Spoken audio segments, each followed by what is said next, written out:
महाराष्ट्र अशा घटनेला कधी माफ करणार नाही। आणि यासाठी सरकारने सुद्धा अशी चूक कोणाच्या हातून भविष्यात घडू नये याची काळजी घेण्याची आवश्यकता आहे। जितेंद्र आव्हाड यांनी हे जे आंदोलन करत होते तेव्हा बाबासाहेबांचा एक फोटो होता, तो सुद्धा फाडला आणि नंतर त्यांनी असं म्हटलं की मी तो अनावधानाने फाडला। असं आहे, जी एव्हरेस्ट पेक्षा मोठी आहे, अशी चूक तुम्हाला करताच येणार नाही।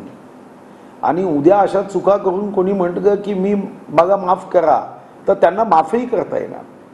कायद्याच्या चौकटीमध्ये जी कारवाई कायद्यामध्ये अपेक्षित आहे, संविधानामध्ये अपेक्षित आहे, संविधानाच्या अपेक्षित चौकटीत कारवाई होणं ही जबाबदारी निश्चितपणे सरकारवर आहेच।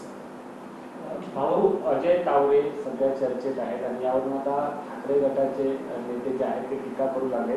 सत्ता बदल झाला त्यावेळी काय काय घडलं हे आता तावरे कडून समोर येऊ शकतं। अजय तावरे नाही, मला ही घटना माहीत नाही अजय तावरे काय म्हणाले, पण जे काही होईल ते नियमाने होईल। ते काय म्हणाले आणि ते कधी म्हणाले याला काही महत्व असतं ना।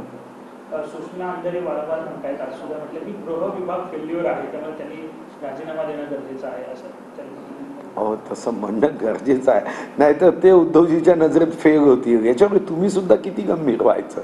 हा, आकडेवारी देऊन जर त्यांनी असं म्हटलं की आमचं 2 वर्ष 8 महिने सरकार होतं किंवा